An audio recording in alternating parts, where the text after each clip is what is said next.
नमस्ते दोस्तों, राम राम सभी को। स्वागत है आपका किस्सा कहानी बाय नितेश में। आज मैं लेकर आया हूँ एक ऐसी सच्ची प्रेरणा से भरी कहानी, वो लापता बैग और एक बेटे की जिम्मेदारी। एक ऐसी कहानी जो हर इंसान के दिल को छू जाएगी, जिसने अपने माता पिता के संघर्ष को करीब से देखा है।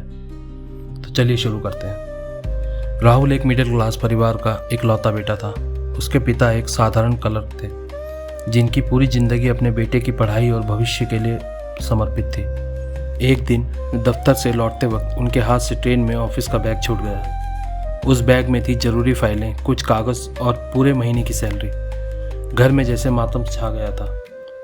पिता के चेहरे पर चिंता थी, माँ की आंखों में आंसू, और राहुल पहली बार समझ पाया कि जिम्मेदारी क्या होती है। उस रात राहुल ने अपने पिता को बिना कुछ कहे देखा, थके हुए चुपचाप एक कोने में बैठे। वो पल उसके दिल में कुछ बदल गया।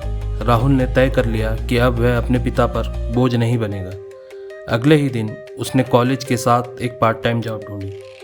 सुबह अखबार बांटना, दोपहर को कॉल सेंटर में काम और रात को पढ़ाई, यह उसकी दिनचर्या बन चुकी थी।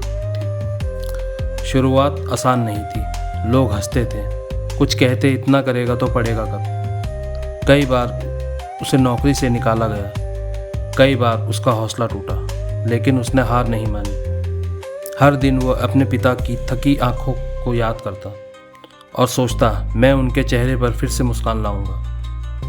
वक्त बीता, संघर्ष चलता रहा और धीरे धीरे उसकी मेहनत रंग लाने लगी। राहुल ने अपनी छोटी सी कंपनी शुरू की, जो कुछ ही सालों में एक सफल बिजनेस बन गई। 5 साल बाद उसने अपने पिता के हाथों में एक नया बैग दिया। उसमें थी उनकी मेहनत की कीमत, एक नई कार की चाबी और एक घर का तोहफा। पिता की आंखों में आंसू थे, पर इस बार खुशी के। उन्होंने कहा, बेटा, आज तुमने साबित कर दिया कि जिम्मेदारी और मेहनत किसी भी मुसीबत से बड़ी होती है। दोस्तों, जिंदगी में मुश्किलें तो आएंगी, कभी किसी खोए हुए बैग की तरह, तो कभी एक हारे हुए सपने की तरह। पर अगर इंसान ठान ले, तो वही खोया हुआ पल उसकी सफलता की शुरुआत बन जाते हैं। दोस्तों, हमें इस कहानी से ये सीख मिलती है, कभी अपने माता पिता की तकलीफ को हल्के में मत लो और कभी अपनी मेहनत की ताकत को कम मत आंको। धन्यवाद।